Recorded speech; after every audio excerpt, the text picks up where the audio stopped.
Boa tarde, estamos aqui ao vivo na TV 247, hoje recebendo com grande alegria meu amigo Florestan Fernandes, um dos maiores jornalistas do Brasil, com grande experiência no jornalismo de TV e também impresso. Ao meu lado participa o jornalista Alex Solnick, nosso colunista. Tudo bem, Florestan? Meu parceiro também de manchete dos bons tempos, tudo bem. Um prazer estar aqui no 247. Eu incentivei muito aqui.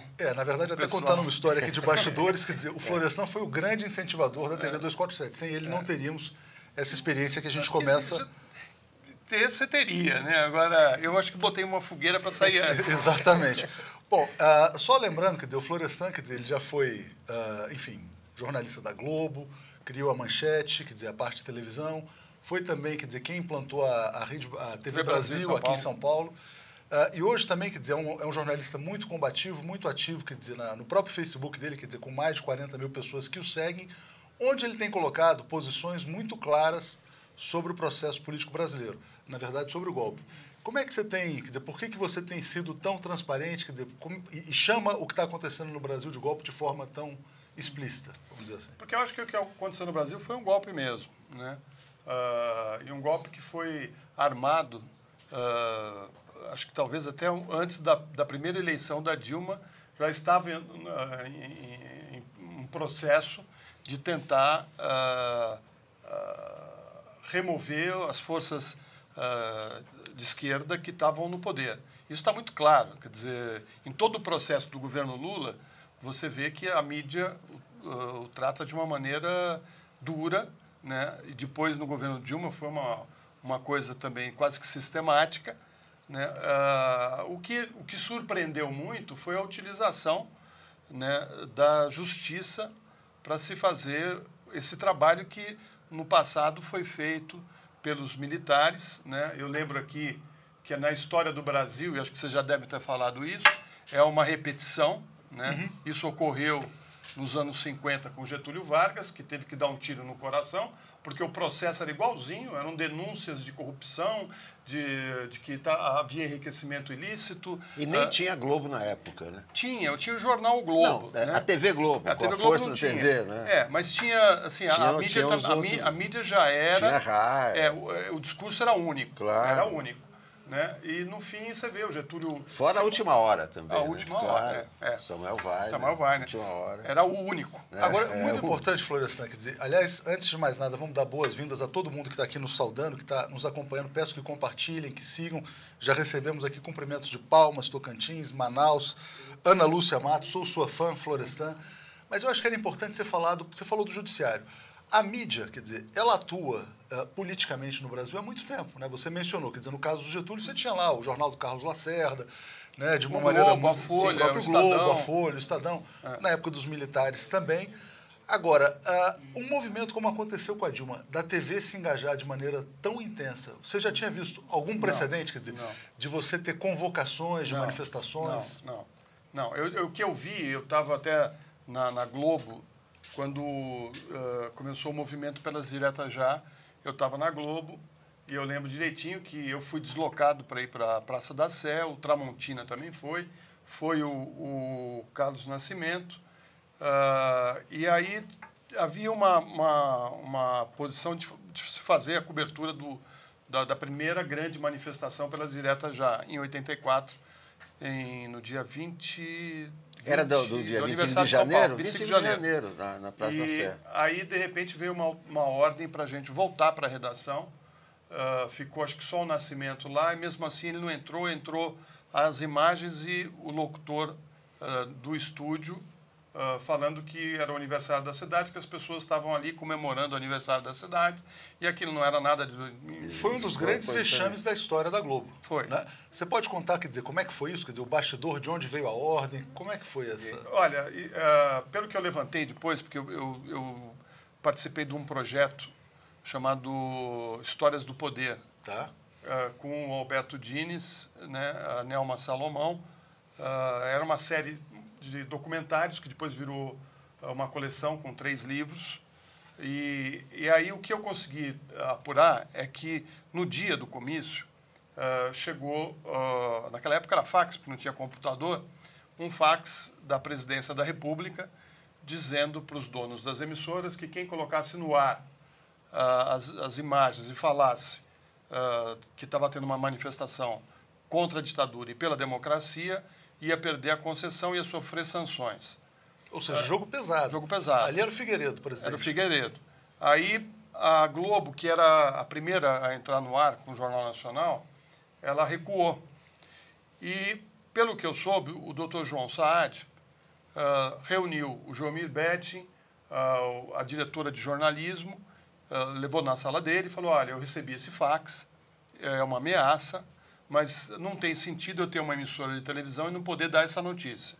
Então, nós vamos dar a notícia, mas eu quero que vocês façam de uma maneira muito delicada, sem provocações, só registrando o que está ocorrendo. Isso na Band. Na Band. Na Band. Aí o que aconteceu?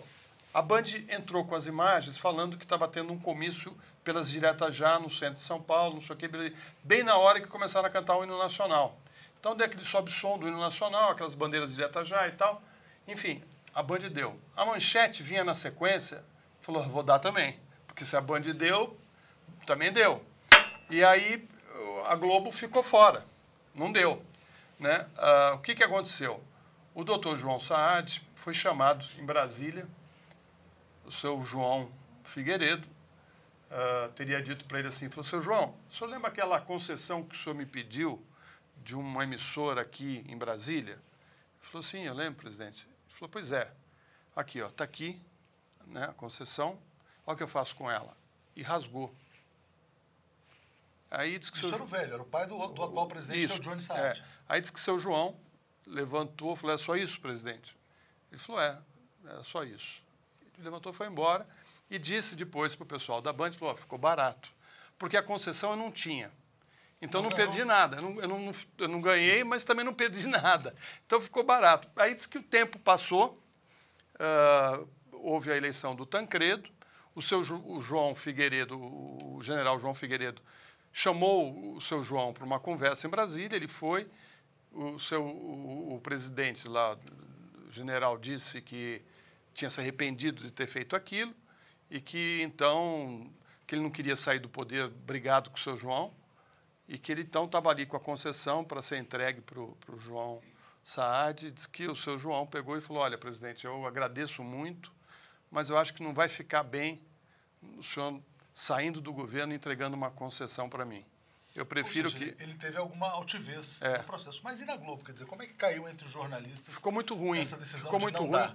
Ficou muito ruim pelo seguinte, porque a gente chegava e havia já uma reação... O diretor era o Alberico, de jornalismo? Na época... Ou era não, o na época Armando ainda? Era o Armando, o Voile Guimarães e a Alice Maria. Eram os que mandavam ali... Armando Nogueira, Alice e o Voile. Mas ali o dono pesava mais, né? Sempre pesou mais ali. E aí o clima era muito ruim, porque você chegava para fazer uma matéria, a população começava a gritar fora a Rede Globo. Então já vem dali. Abaixo a ditadura, a ditadura não, vem de longe. Tentaram virar o carro de reportagem várias vezes, meus colegas jornalistas passaram por apertos, eu passei por aperto. Sempre fui salvo nessas manifestações pelos principais líderes do movimento das diretas já. Né? Ele falou, não mexe, eles são jornalistas. Quer dizer, você é filho do Florestan Fernandes, sociólogo, quer dizer, muito envolvido com a própria... Não, e tem uma coisa também, é o seguinte, quer dizer, o comprometimento deles era tamanho que, por exemplo, eu fui um dia fazer uma cobertura de uma greve dos metalúrgicos no ABC. Eles pararam a indústria automobilística. Né? E aí eu voltei com a matéria e eles queriam mudar meu texto falando que a greve não tinha dado certo. Mas aconteceu agora recentemente com a greve geral. Né? A ordem na Globo era não cumprir a greve geral agora, de 15 de março. Né? Aí eu voltei falando, não, deu certo, eles pararam, a indústria automobilística está parada no ABC. Aliás, porque foi o grande erro na época do regime militar, foi permitir que toda a indústria automobilística se instalasse no mesmo lugar. Porque ali estava tudo concentrado, era fácil fazer uma paralisação geral.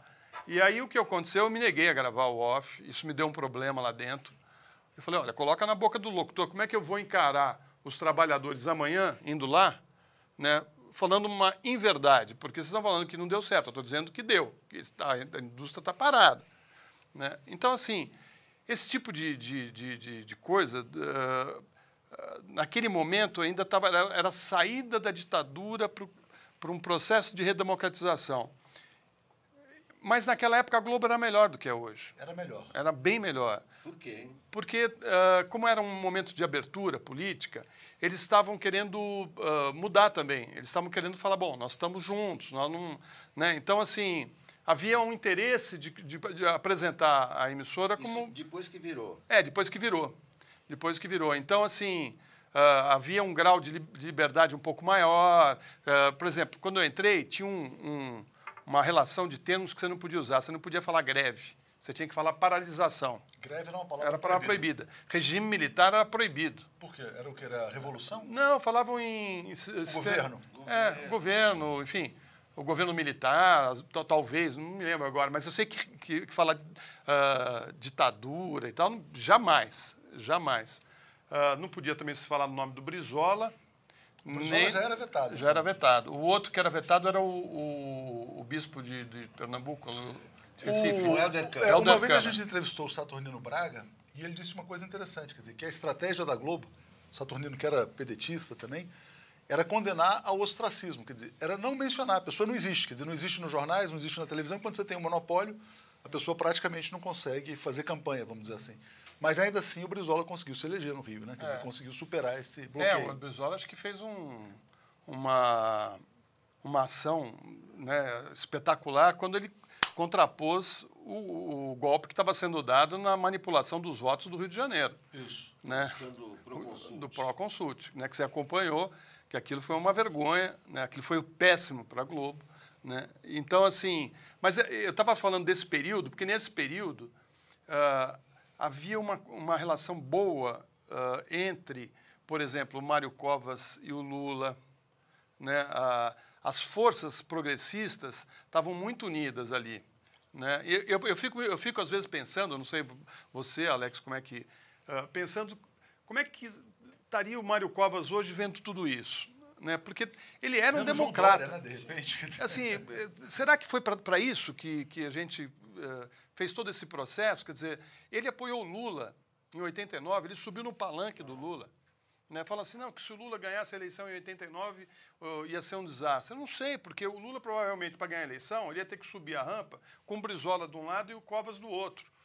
Mas, né? Florestan, para a gente continuar nesse tema da comunicação e do poder, quer dizer, você saiu da Globo quando e foi quando para a Manchete? Quer dizer, só para eu saí em 88. 88. Fui para a Manchete porque o Rodolfo Gamberini me convidou, ele tinha assumido a direção de jornalismo em São Paulo. E naquele momento a Manchete parecia que ia ser um ambiente de muita liberdade também, de arejar, vamos dizer assim, o telejornalismo no Brasil. Televisão nunca teve tanta liberdade.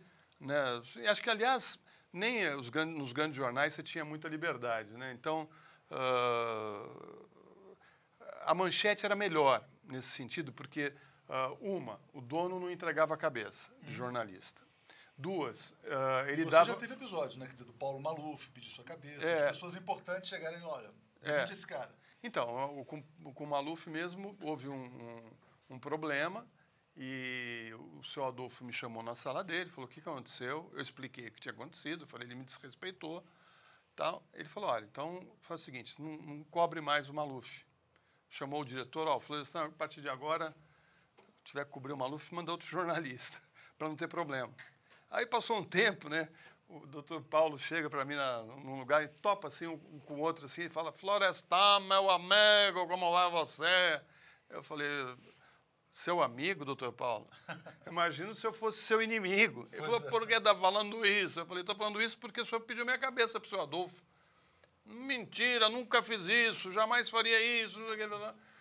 E, enfim, a coisa passou, eu passei a me dar bem com o Maluf, depois, mais para frente, entrevisto ele até hoje, não tenho nenhum problema, inclusive porque na época da Globo, quando teve o colégio eleitoral, o jornalista, qual é o nome dele? Ele fez o perfil do Tancredo, né? E eu tive que fazer o perfil do Maluf. Então, eu passei uma semana com a família do Maluf, frequentando a casa dele, mostrando quem ele era. Aí criou até uma proximidade. Isso para quem acha que televisão é só mamata, né? Não é? Aí a dona Maria Maluf era muito simpática, gostava de mim. E aí, quando Tancredo ganhou, subiu e o meu perfil ficou guardado, não foi para o ar. Mas, naquele momento, você vê, o Azenha estava lá na Globo, né? O Enfio, né, estava na Globo. A Marta Suplicy falando de sexo na Globo. O Paulo Henrique. Paulo Henrique Amorim na Globo. O Joemir Betting, que era um jornalista de centro-esquerda, estava na Globo, né? Então, assim, era um momento... Hoje, você imaginou tá o Enfio, o Azenha... TV. Agora, Diário. Tem uma questão, Florestan, quer dizer, pouca gente entende no Brasil a importância de um modelo de TV pública, que você ajudou a implantar pela TV Brasil aqui em São Paulo, né? Participou da IBC lá em Brasília também. E as pessoas acham que TV pública serve para aparelhar o poder, aquela coisa toda. A primeira coisa que o Temer fez ao assumir foi mexer na comunicação, né? Mexeu nos sites, mexeu na televisão, tirou jornalistas independentes de lá, ou que seriam críticos a ele. Eu queria que você contasse um pouco dessa importância. Tem até um comentário aqui da Lenilda Ferreira, fala, depois do desmonte da EBC, não assisti mais televisão. E tem gente que acha assim, que televisão tem que ser, olha, não, é a liberdade de expressão, temos aí a competição, Globo, Bandeirantes, e que não sabem, quer dizer, que existe esse jogo pesado do poder por trás. Por que a comunicação pública é importante na sua visão? No Brasil aconteceu, infelizmente, ao contrário do que ocorreu na Europa, ou seja, aqui se instalou primeiro as TVs privadas, né, e aí que não deixaram espaço para as TVs públicas. As TVs que surgiram, que não eram privadas, eram TVs estatais ligadas aos governos de Estado, né, que ficaram com algumas concessões, como a TV Cultura, a TVE do Rio e algumas TVs educativas, que geralmente estavam atreladas ao governo de plantão, né, nesse período. Nós demoramos muito tempo para construir a primeira rede pública de televisão, pelo menos uma tentativa de se fazer uma TV pública, uma rede pública de televisão. Na Inglaterra, na França, no Japão, na Alemanha, as TVs públicas... O que predomina é a comunicação pública, né? Foi surgiu primeiro. Que são países subdesenvolvidos. A melhor TV do mundo é a BBC. BBC, que é Você estatal, tem a Deutsche Welle. Eu gosto de ver as notícias do Deutsche Welle, né? Ou seja, tem um compromisso com o cidadão. Eles não estão ali fazendo barganha com o setor econômico, com o setor político. É importante dizer que elas são mais públicas do que estatais, né? Quer dizer, muito mais públicas. Como é que é esse modelo? Quer dizer, porque tem que ter autonomia, tem que ter autonomia, tem que ter recurso próprio. Ele não pode depender do governo. Na Inglaterra, tem um imposto que é cobrado na venda de aparelhos de televisão. Ou seja, você compra uma TV, você paga uma taxa. Você está pagando uma taxa que vai para a BBC.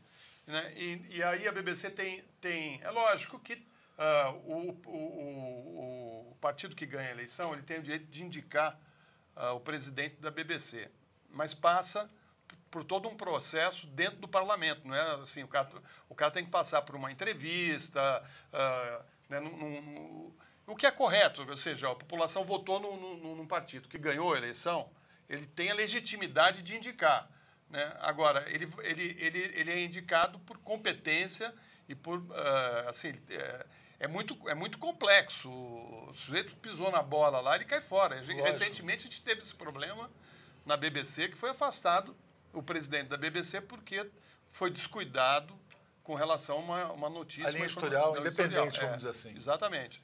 Então, assim, no Brasil, a gente chegou... Desculpa só te cortar, quer dizer, na França, por exemplo, quer dizer, que também é um modelo de TV pública, a gente sempre escuta, quer dizer, que existe uma influência talvez um pouco maior dos governos sobre aqueles canal 1, canal 2, canal 5 e tal.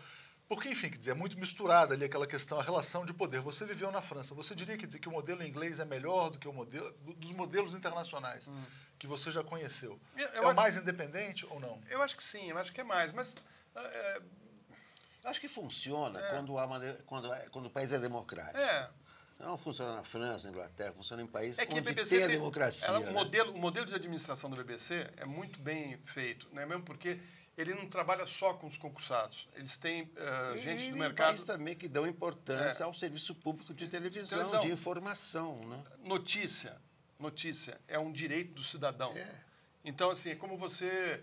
se você não tiver a notícia de maneira correta, não interessa se você é de direita, de centro ou de esquerda. Na Europa, interessa que a informação tem que ser correta. Você não pode manipular a informação. Claro. Você tem um compromisso. Se você manipula a informação, você é punido. Não, tanto que eles estão tão à frente nesse debate, quer dizer, que a Alemanha, por exemplo, a Angela Merkel, ela está liderando o esforço para combater o fake news. Para combater o fake news no Facebook, Sim. nas redes sociais, porque ela não quer que aconteça, por exemplo, lá na Alemanha, o que aconteceu no Brasil, essa onda de desinformação tão grande. Tem aqui comentários, Florestan, você pega aqui, Ana Lúcia Matos.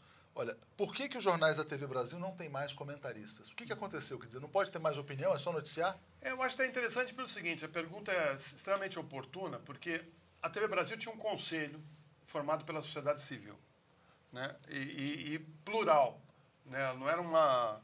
tinha gente de vários setores, até dona de casa, que fazia parte do conselho. E o conselho era muito rígido com relação às normas e condutas que estavam delimitados na criação da emissora, né? Você não podia sair do que estava ali escrito, né? Então, havia uma rigidez com relação à qualidade da informação muito firme, muito forte, né? O que aconteceu? As grandes emissoras de TV e os jornais começaram a falar mal da TV Brasil. É a TV do Lula, é a TV Chapa Branca, e nunca foi Chapa Branca. Ao contrário, nós demos todo o processo de impeachment, damos todas as notícias, fizemos cobertura de todos os eventos contra a Dilma, né? Mas fizemos também todos a favor. Ela nunca interferiu? Nunca houve pressão? Nunca. E ela não tinha nem os canais para interferir, né? Ela não poderia... Até poderia ter, porque, na realidade, a TV Brasil ela não se firmou porque cometeu o grande equívoco, o erro de não ter reservado uma verba para ela ter autonomia, né? Havia uma proposta de se retirar dinheiro, recursos de um fundo. As emissoras de TV, elas têm um fundo. E esse fundo ele não é quase que usado, mas ele está ali. Então, como elas são concessões públicas, nada mais justo que parte desse fundo sustentasse uma rede pública de televisão, né? E ela teria autonomia. Tendo autonomia, o presidente da República não teria como tirar um presidente que estava no cargo da presidência da emissora. Vamos lembrar, quer dizer, o Temer assumindo, quer dizer, porque o presidente tinha mandato fixo, na verdade. Tinha mandato fixo. Que era o Ricardo Mello. Ricardo Mello. O Temer foi lá, cortou, mandou tirar, mandou embora, foi uma confusão, teve até uma discussão no Supremo. Ele mudou, ele criou um projeto de lei, né? Ele mudou o estatuto. O estatuto, né? Acabou com o conselho. Enfim, ele destruiu a emissora. Ou seja, então agora que a TV está aparelhada... Agora é estatal. Agora é estatal. Sim. Ela era pública e virou estatal. Agora, você viu no jornal ou na televisão, alguém fala da TV Brasil? Não. Alguém fala, a TV Chapa Branca, Nenhum agora comentário. que é Chapa Branca? Nenhum comentário. Nenhum comentário, é zero. Agora não incomoda. É porque a TV sumiu também, né? Perdeu a importância dela. Não, mas na verdade não incomoda a Globo, não incomoda os outros. Está aqui a Cenira Vieira Pinto. Eu adorava assistir a TV Brasil. Quer dizer, tem comentários desse tipo. Quer dizer, então existia um público. Aliás, falando em público, obrigado, Rio, Minas Gerais, Santa Catarina, é um monte de gente aqui em Florestan, porque no Facebook aqui realmente a gente atinge muita gente, Curitiba também. Eu queria te perguntar, quer dizer, então é o seguinte, quer dizer, hoje você tem uma TV efetivamente aparelhada. Você acha que o Brasil vai conseguir resgatar um modelo de comunicação pública ainda ou não? Ou o Temer matou definitivamente Eu essa acho ideia? o seguinte, nós estamos vivendo um momento, né, que é de transição. Nós estamos aqui sentados falando no Facebook, né, YouTube também. YouTube. Tá utilizando uma forma, uma maneira, um veículo que é a imagem, que é a televisão. É a televisão dentro da internet. Então, nós estamos num momento onde a televisão vai ter que ocupar esse espaço. Já está ocupando. Claro. Né? Hoje, quer dizer, até para as pessoas saberem... Não é mais uma concessão. Ninguém precisa de concessão. Não pode chegar nenhum general e dizer que eu vou cortar, vou tirar a sua concessão. Então, ninguém vai, enfim. Mas ainda é uma coisa que está sendo formatada, né? Enfim, vai levar um tempo para... e é lógico que essas grandes empresas já vão ocupando o espaço também, né? Eu acho que... Mas defensivamente, né, Florestan? Quer dizer, eles não se atiram, porque, na verdade, eles têm que defender o modelo anterior, que é o modelo da grade, direitinho, quer dizer, e você enfim, tem das novelas. Hoje você tem ofertas, né, na televisão. Por exemplo, eu pessoalmente gosto muito de assistir séries e filmes e tal. Netflix. Eu vou para Netflix, eu vou, né, procurar o que eu tenho para me servir nessa área. Então, a TV aberta, para mim, para ver um jornalismo, né, que é totalmente enviesado, o único, porque você assistiu o da Band, o da Globo, é tudo igual. O tema é o mesmo, o foco é o mesmo, a pauta é a mesma. E o que a linha política é igual. É igual, igualzinha, não muda. Tem comunicação entre as redações? Tem, eles falam, tem. Vamos dar isso, vocês vão dar isso? Até entre os jornais, né? Os editores de jornais. Os editores conversam. Você vai dar aquilo? Você vai dar, não vou dar. Por exemplo, sabe uma coisa interessante? O governador de Minas, Fernando Pimentel, reuniu 9 governadores em Minas Gerais. Agora, né? Agora. Você sabe que a Rede Globo não estava lá? Anteontem. Ignorou. Mas depois foi pedir imagens para outras emissoras para botar um registro no ar. Agora, como? 9 governadores se reúnem... Foi em Diamantina, né? Em Diamantina, né? E a principal emissora de TV não manda uma equipe. Né?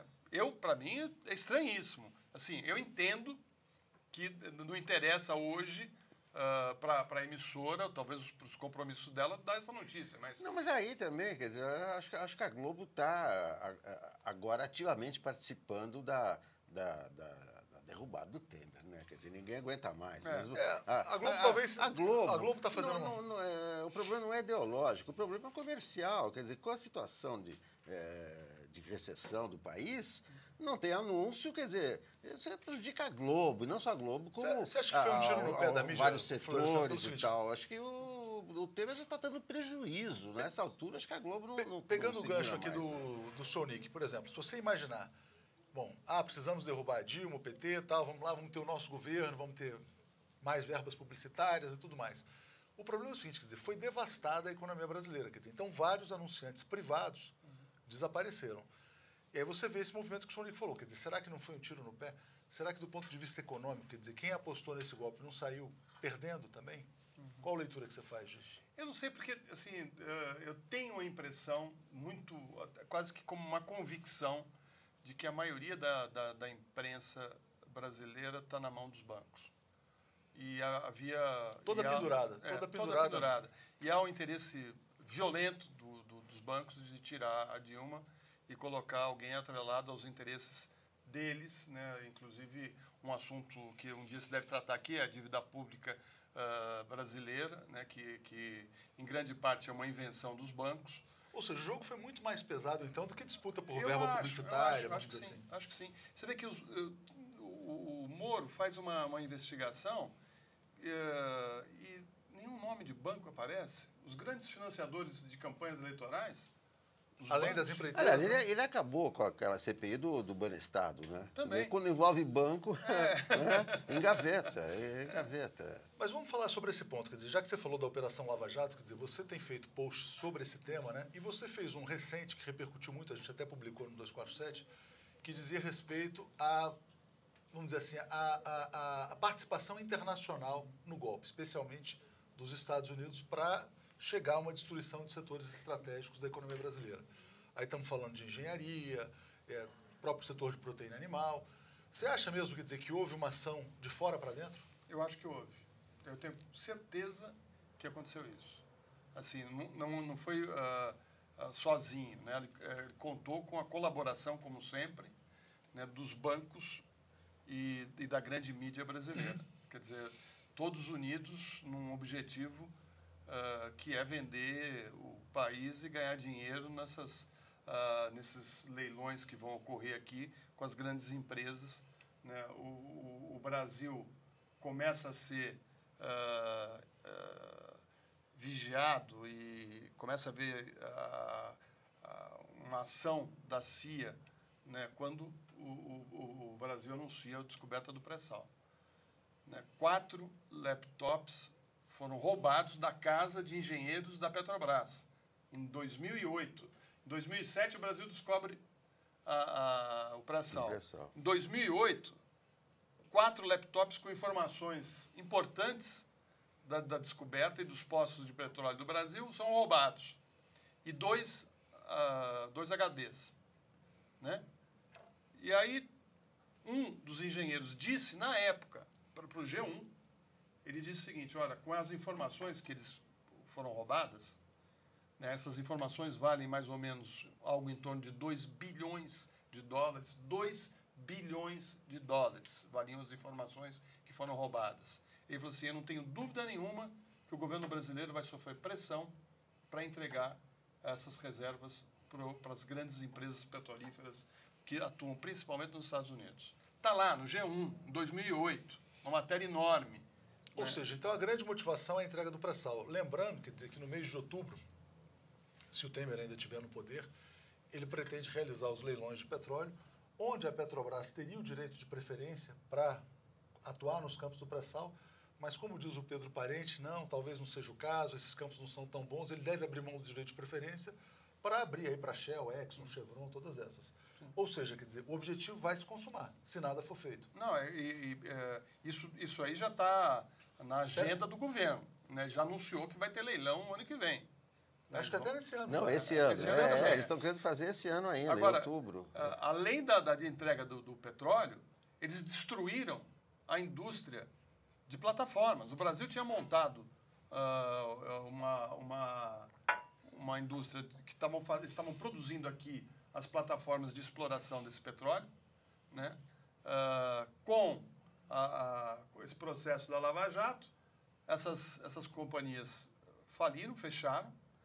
As fábricas de aparelhos de perfuração, né, também fecharam. E o Brasil hoje está importando plataforma da China.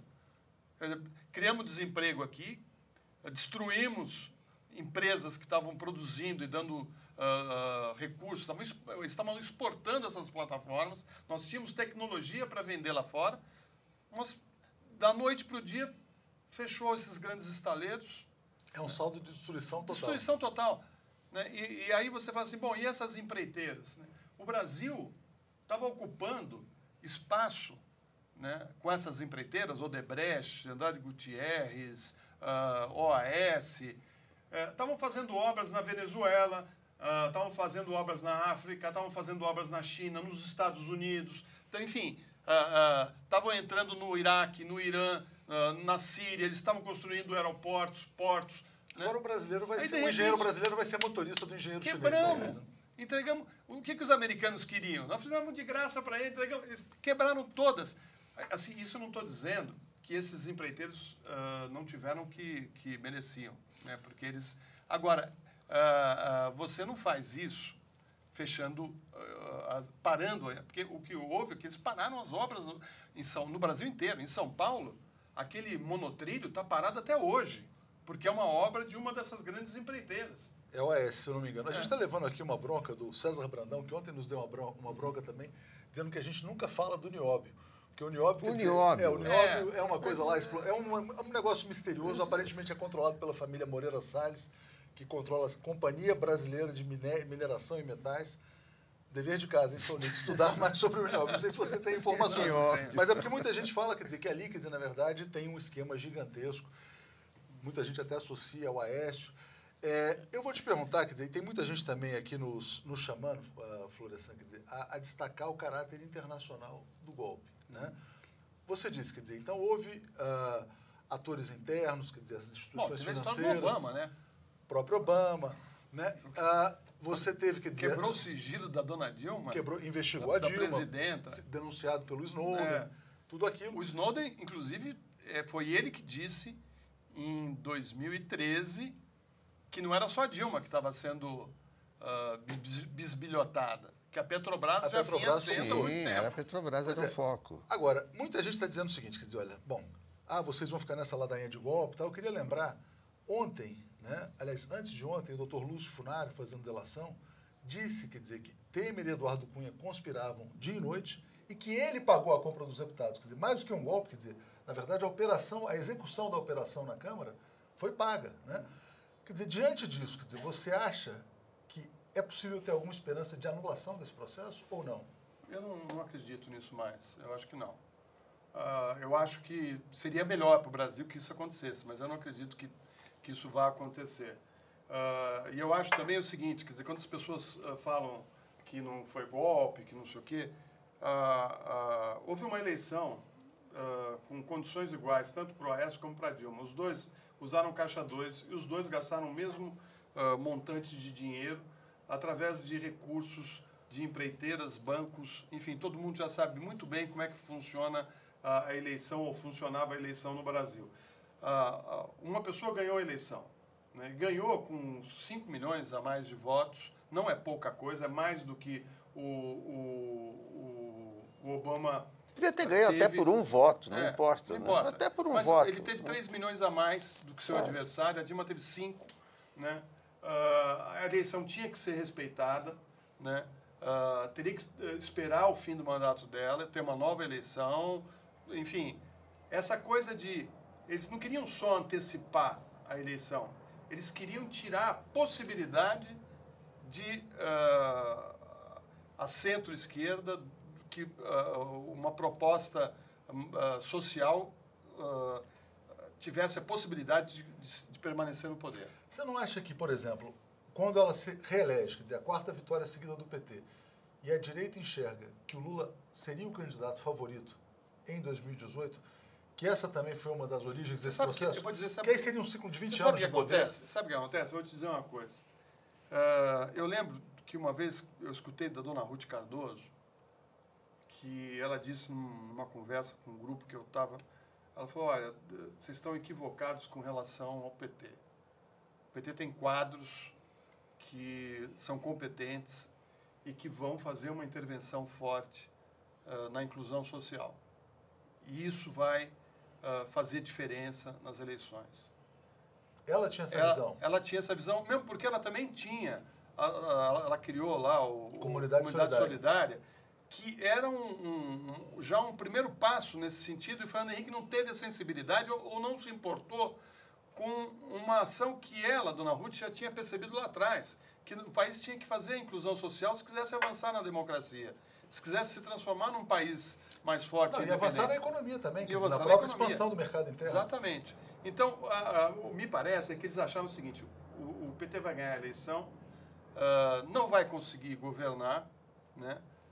Os empresários vão sair, vão deixar de apoiar. Eles não imaginaram que o Lula iria copiar o modelo deles para ganhar a eleição. O que é copiar o modelo deles? É pegar dinheiro de empreiteira para fazer campanha, é pegar dinheiro de banco para fazer campanha, né? Eles acharam assim, eles não vão fazer isso. E aí o Lula começou a fazer isso com maestria. Juntava os partidos, conversava, conseguia dinheiro. Ou seja, o pessoal que estava na oposição falou, pô, mas assim a gente não vai ganhar nunca. O cara tem um discurso social, tem o mesmo dinheiro que eu. Como é que eu vou tirar ele de lá? Não, e uma economia que se expandiu, né? E uma economia que se expandiu. Então, assim, não tinha jeito.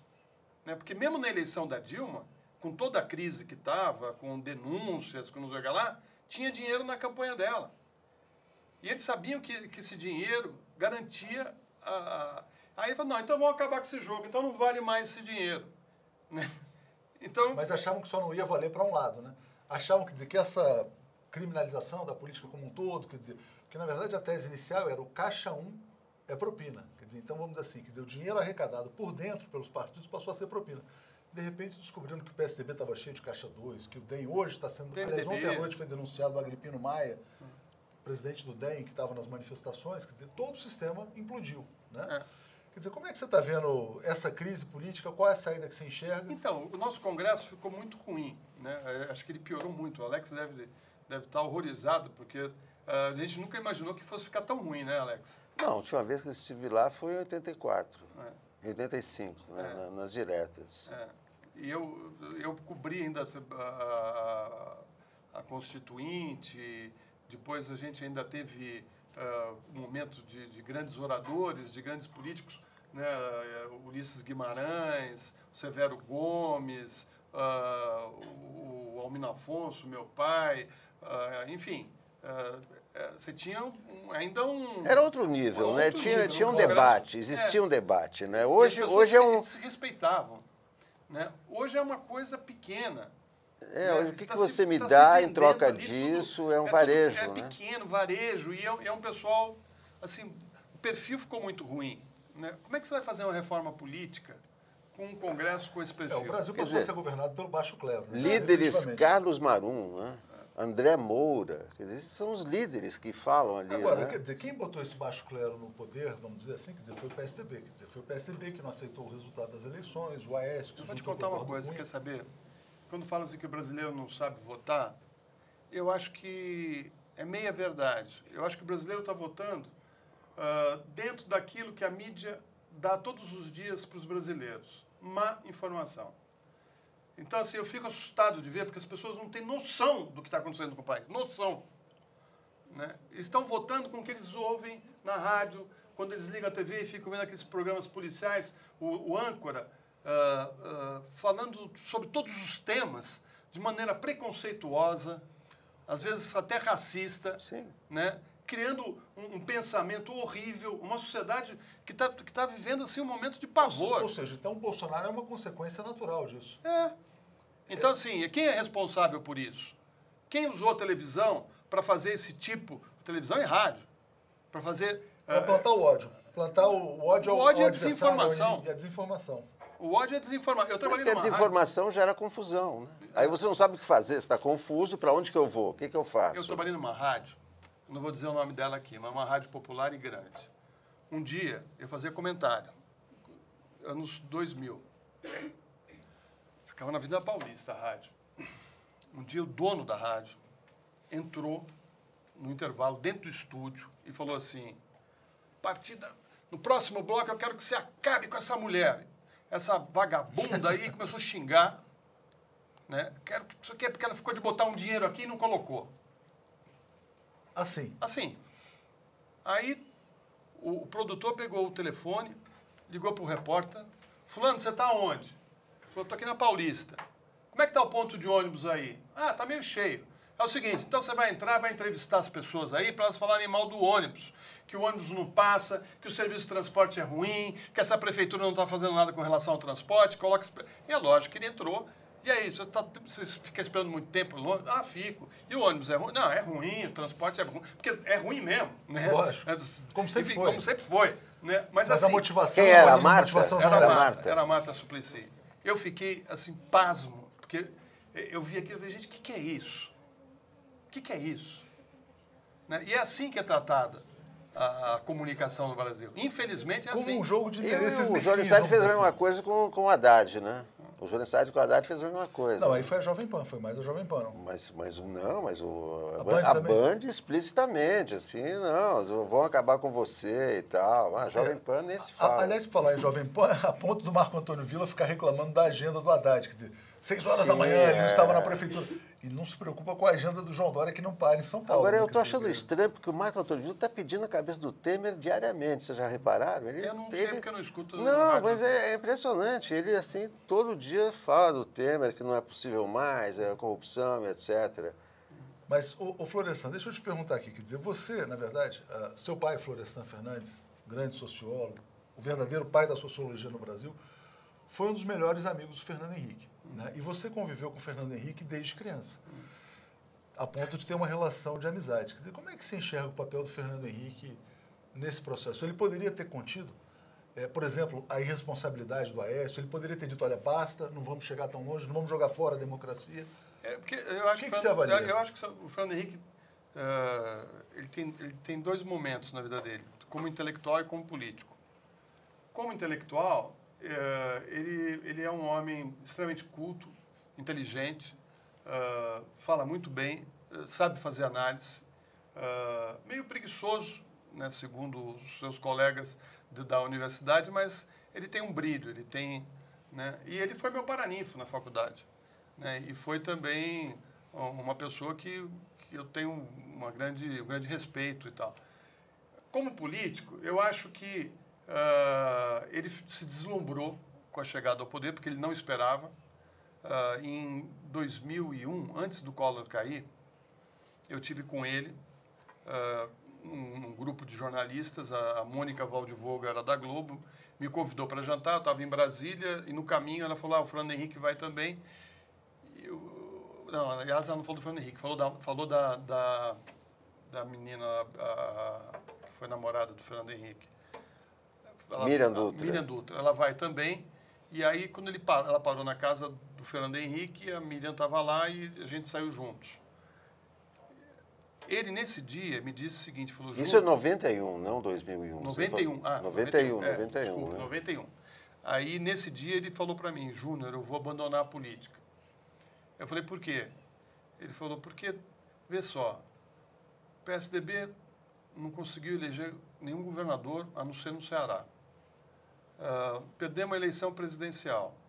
Nossa bancada é pequena. Eu vou ter dificuldade para me eleger senador, porque eu não tenho máquina. Né? Então, para mim, eu não vou ser deputado. Ele não queria voltar para o PMDB, naturalmente. Não. Ele achou assim que a situação estava muito ruim para o PSDB, que tinham grandes nomes, mas eles tinham perdido a eleição. Né? E a ideia dele estava correta. Ele não tinha muito para onde ir.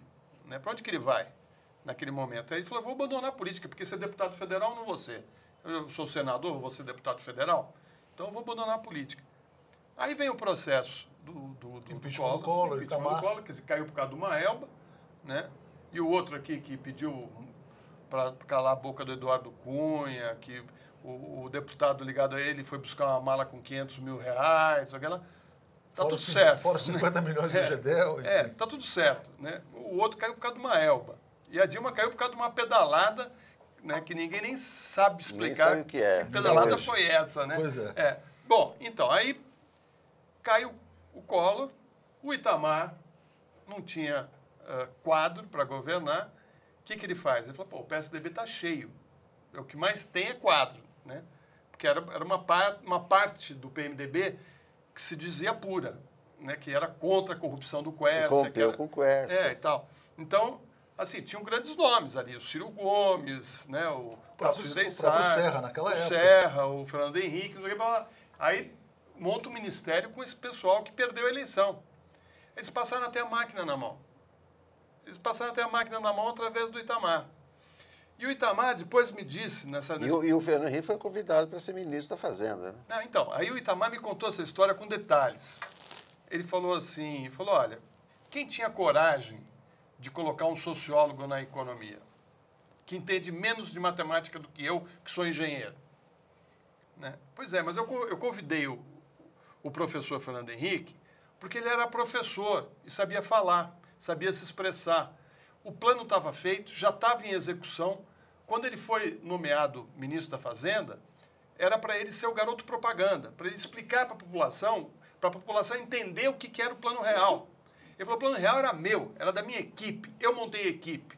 Depois que ele veio e assumiu o ministério, e ele não queria, porque ele estava nos Estados Unidos, ele era ministro das Relações Exteriores, que era o grande sonho do Fernando Henrique, era ser ministro das Relações Exteriores. Ficar viajando, fazendo contatos e tal, não sei o quê. Ele não queria. A Ruth Cardoso liga para ele, ele me confirmou isso, liga para ele nos Estados Unidos, acho que ele estava em Washington, falando assim, Fernando, está toda a imprensa aqui querendo saber, diz que você é o novo ministro da Fazenda, saiu no Diário Oficial. Eu falei, como assim? Isso é uma maluquice. Ele falou, não, diz que está no Diário Oficial, você é o novo ministro da Fazenda. Aí ele ligou para o Itamar e falou, presidente, o que está acontecendo? O Brasil, a imprensa está me procurando, diz que eu sou ministro da Fazenda. Acabei de te nomear. Mas fica tranquilo, vem para cá que eu vou te explicar. Ou seja, ele ficou sabendo através da mulher, né, enfim. E aí ele chega, toma pé da situação e, enfim, acaba desempenhando o papel. Aí, só para terminar, o Itamar fala assim, quando chegou no fim do meu governo, não tinha reeleição. Eu tinha que fazer um candidato para assumir no meu lugar. E falou, o primeiro que apareceu foi o Antônio Brito, que era ministro da Previdência e era o porta-voz do Tancredo Neves e tinha sido repórter da Globo. Né? E na pesquisa que ele fez, o Antônio Brito estava disparado na frente como nome para ganhar a presidência da República. As pessoas lembravam do Brito como a pessoa que anunciou a morte do Tancredo. E era um jornalista, o cara tinha aquela pinta séria e tal, não sei o quê. Aí ele chamou o Brito e falou, olha, Brito, estou com uma pesquisa, teu nome está em primeiro lugar. Aí o Brito amarelou. O cavalo passou arreado, né, como dizem, e ele não montou. Né? Ele ficou com medo, porque ele era jovem. Ele falou assim, presidente, eu acho melhor eu ser primeiro governador do meu estado, para depois chegar na presidência. Como de fato foi. Então, ele achava que ele tinha que cumprir um ritual até chegar à presidência da República. Ele ficou com medo da possibilidade de virar presidente da República. Aí, em segundo lugar, tinham vários nomes, inclusive o do Fernando Henrique. E o Fernando Henrique de cara falou, não, eu topo. Né? E aí depois o Ciro conta com detalhes como é que foi toda a amarração do nome dele. Né? Mas é interessante o que você fala, quer dizer, o Fernando Henrique, quer dizer, quase abandonou a política, se tornou presidente. Isso mostra as reviravoltas da política. Quer dizer, porque, na verdade, quer dizer, olha, de repente, tal figura ou tal partido, quer dizer, acabou, está liquidado, está morto e volta com força total. Mas eu queria que você falasse desse ponto. Você acha que ele poderia ter contido a irresponsabilidade do Aécio? Que ele teria autoridade para isso, se ele quisesse? Eu acho que não, sabe por quê? Era muito maior que ele aquilo. Era muito maior. Eu acho que a coisa já estava andando e ele ficou muito em dúvida. A impressão que eu tenho de se colocar ali e se queimar. Então, ele ficou sempre andando em cima do muro, não querendo se comprometer. Dava um sinal aqui, um sinal acolá. E ele não tinha certeza se ia prevalecer a opinião dele, né? Eu acho que ele também, assim, eu acho que tanto o Lula como ele cometeram alguns erros. O Lula, eu acho que, quando ele saiu da presidência da República, eu sempre defendi isso, eu achava que, com a aprovação que ele tinha e com o nome que ele construiu no mundo, porque o Lula era reverenciado no mundo todo, né? E não sou eu que estou dizendo, você vai lá, pega os jornais no mundo todo, você vai ver que onde ele chegava, ali acontecia. Ele era o cara, como disse Obama, era o cara. Né? Ele colocou o Brasil no quadro dos líderes mundiais. Ele sentou do lado da rainha, colocava ele do lado da rainha, com o Obama do outro lado. Né? Ou seja, ele era o nome que estava brilhando no mundo. Então, assim, eu imaginei que, saindo da presidência, ele ia sair fazendo uma cruzada contra a fome e a exclusão social no mundo. Né? E ser uma figura do mundo. Né? E não ficar aqui no Ipiranga com o Instituto. Ele ficou... muito isolado. Ele até viajou muito pela África, mas também a acusação que se faz, quer dizer, que viajava a reboque das empreiteiras também, como se fosse uma espécie de lobista, vamos dizer assim. Na sua opinião, ele tinha que ter tido uma agenda dele, quer dizer, própria? Eu acho que tinha que ter uma agenda dele, eu acho que ele devia ter... mas, enfim, agora achar passado é fácil, né? Agora, você que conviveu com os dois, muita gente fala, quer dizer, que a saída para o Brasil de hoje seria um diálogo Lula-Fernando Henrique. Você acredita nisso? Defende essa ideia? Eu não acho que tem mais espaço para esse encontro. Eu acho que teve lá atrás, quando a Dilma ainda não tinha sofrido o processo de impeachment. Não ocorreu, o Lula acho que ainda acenou com... Mas estava em um processo de criminalizar o PT e não interessava qualquer movimentação do Fernando Henrique no sentido de salvar, né, ou impedir esse processo. Outro dia, o José Gianotti, que é um dos maiores amigos do Fernando Henrique, disse que o PSDB acabou. O que você achou dessa opinião dele? Eu acho que ele está certo, acho que acabou. Acabou. Aquele PSDB que você conheceu, que eu conheci, e que eu tinha até uma grande admiração, eu tinha amigos. O Covas era meu amigo, pessoal. Eu tinha uma relação de amizade com ele. Era um cara que eu respeitava, um homem... Ele inaugurou salas aqui no governo, ali no arquivo público. Ele tem duas alas do arquivo. Ele deu o nome numa dessas salas do meu pai e deu o nome do Sérgio Buarque de Holanda. Né? Ou seja, ele tinha grandeza. Ele sabia que o Florestan e o Sérgio Buarque eram nomes importantes. Na né? formação do caráter brasileiro. Coisa que o Maluf teve, cara. O Maluf deu o nome do meu pai para uma praça em São Paulo. Né? E ainda disse no discurso dele, falou assim, olha, eu tenho que admitir, porque ele pensou o Brasil. Posso não concordar com ele, mas ele tem um papel importante. O Maluf é um cara culto. É pianista, inclusive. Ele não é um cara tosco, né? Não é um Carlos Marum, por exemplo. Né? Não tem nada a ver. Mas, não é um Bolsonaro. E qual é a saída? Quer dizer, porque você disse o seguinte, quer dizer, a mídia plantou ódio e plantou desinformação. Né? E o resultado está aí, quer dizer, nesse caos político que a gente está vivendo. Você tem esperanças, quer dizer, de uma saída positiva para o país em 2018 ou antes? Olha, eu não sei, viu? Eu não sou uma pessoa otimista, né? É que eu acho que o país ainda está tão dividido, né? E esse ódio ainda persiste, né? Eu acho que a própria mídia não soube também desacelerar, de tentar fazer um caminho inverso, né? Eles continuam alimentando esse fogo da... O fogo justiceiro até, por exemplo. Como é que você viu, por exemplo, ontem o fato do Zé Dirceu ter a pena dobrada para 40 anos? O Zé Dirceu é uma questão assim que me deixa pasmo, sabia? Porque num país que teve Adhemar de Barros, Quércia, né, e tantos outros, né, ele foi o primeiro político a ser preso por corrupção. Quem que é o Zé Dirceu? Um líder estudantil de esquerda, né? Ele é o representante máximo do combate à corrupção no Brasil? Espera aí. O que é isso? Cadê a riqueza dele? Cadê a conta do Zé Dirceu no exterior? As malas. Cadê as malas de dinheiro do Zé Dirceu?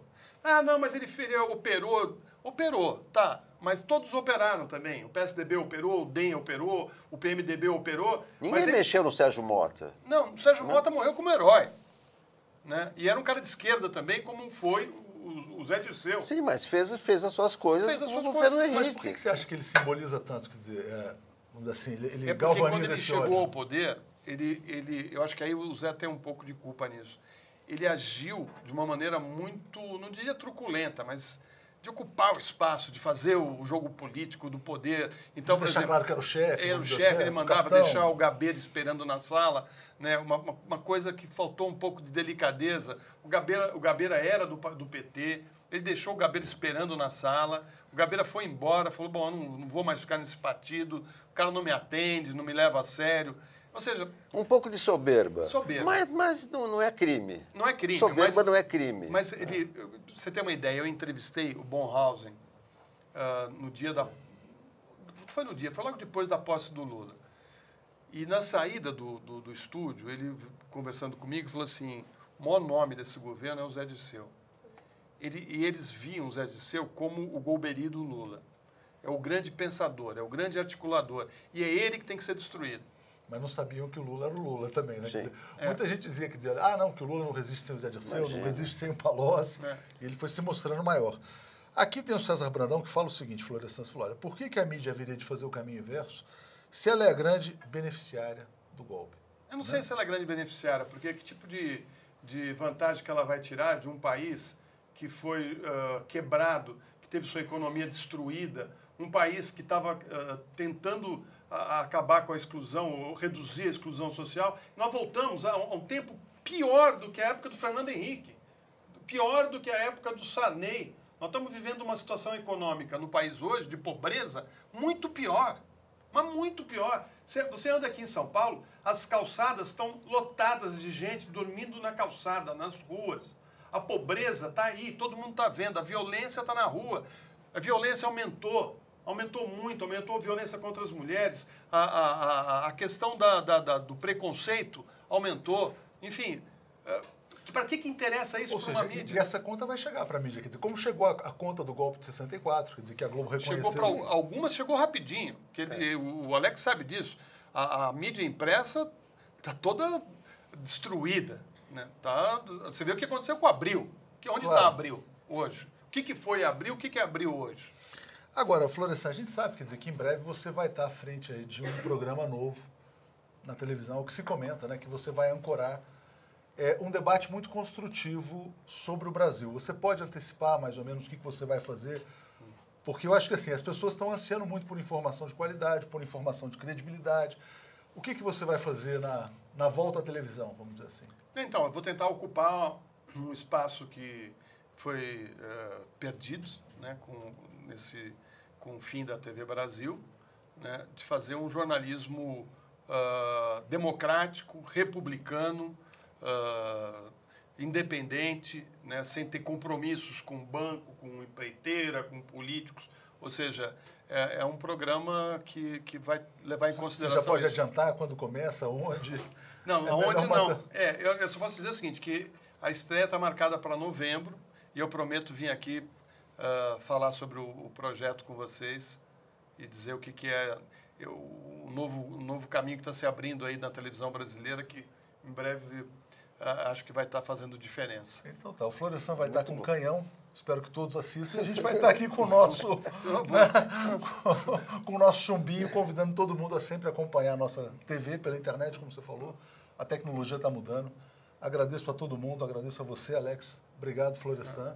Estamos aqui 1 hora, que é o nosso tempo regulamentar. Eu só queria agradecer estar aqui conversando com você. Eu sou seu admirador, acho o trabalho que você vem fazendo muito importante para a democracia brasileira, para o jornalismo brasileiro. Acho que, às vezes, essa luta, esse embate é muito duro, mas ele tem que ser feito. E o Alex, que é um colega, um jornalista que eu sempre tive como... Lenda viva do jornalismo. Lenda viva. É uma pessoa que eu quero bem, que eu admiro, porque tem um bom texto, é um bom caráter, e o bom caratismo faz toda a diferença no jornalismo. Eu acho que eu só queria, além de agradecer aos dois e também dar os parabéns para o Leonardo, que eu sempre dou os parabéns para ele particularmente, e faço questão de fazer agora também publicamente, pelo trabalho dele. Eu queria só mencionar duas coisas. Uma, o que aconteceu com o garotinho ontem. O garotinho radialista. É importante, vamos abrir mais o garotinho foi preso no meio de um programa. A justificativa do juiz é que ele estava fazendo bravatas, que ele não podia mais, quer dizer, é uma censura, né?